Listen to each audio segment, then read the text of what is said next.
சிந்து பைரவி சீரியல்ல அடுத்த வாரத்துக்கான எபிசோட்ல நம்ம சிந்து இருந்துட்டு ரொம்பவே ஃபீல் பண்ணிட்டு இருக்காங்க. சிவா இருந்துட்டு சிந்து என்னாச்சு அப்படின்னு சொல்லிட்டு கேட்கவும், இல்லை டாக்டர் எனக்கு ஒன்றுனா நீ இவ்வளோ தூரம் துடிச்சு போகிறல, எங்கே என்ன அப்படியே வெறுத்து ஒதுக்கிடுவியோ நான் ரொம்பவே பயந்து போய் இருந்தேன்.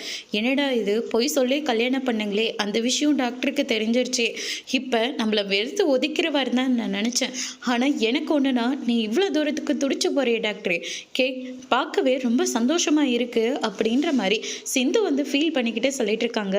இங்கே பாரு, எங்கள் அம்மா உன்னை எவ்வளோ தூரம் கஷ்டப்படுத்தியிருக்காங்க, எல்லாத்தையும் தாங்கிட்டு நீ இந்த வீட்டில் இருக்கலையா, எனக்கு ஒன்றுனா நீ துடிச்சு போகிறது இல்லையா, அன்னைக்கு கார்க்குள்ளே வச்சு என்னை கொளுத்திட்டாங்க, யாருமே என்னை காப்பாற்ற முன் வரல, பதறி தான் போனாங்களே தவிர நீ நெருப்புன்னு கூட பார்க்காம என்னை வந்து காப்பாற்றினே, தோல் மேலே தூக்கிட்டு ஓடனே, அதெல்லாம் நான் மறந்துடுவேனா அப்படின்னு சொல்லிட்டு நம்ம சிவா வந்து சொல்லிட்டு இருக்காங்க.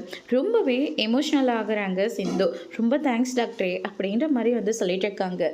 சிந்து, எனக்காக நீ நிறையாவே பண்ணிட்டேன், நான் தான் உன் அன்பை புரிஞ்சுக்க ரொம்ப டைம் ஆயிடுச்சு, ஆனால் இப்போ உன் அன்பை நான் நல்லபடியாக புரிஞ்சுக்கிட்டேன்.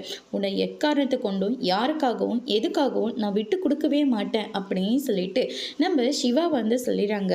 ஆனால் அந்த ஸ்னேகாவை மட்டும் நான் சும்மாவே விட மாட்டேன். எவ்வளோ தைரியம் இருந்தால் அவள் ஒரு உயிரின் கூட பார்க்காம மலை மேலே இருந்து கீழே தள்ளி விட்டுட்டு அன்னைக்கு எதுவுமே நடக்காத மாதிரி என்னாச்சு சிவான்னு வந்து கேட்டிருப்பா. அவளுக்கு நான் சரியான பாடத்தை புகுட்டாமல் நான் விடவே மாட்டேன் அப்படின்னு சொல்லிட்டு சிவா வந்து சொல்லிடுறாங்க. அதோட பிரம முடிச்சிருக்காங்க.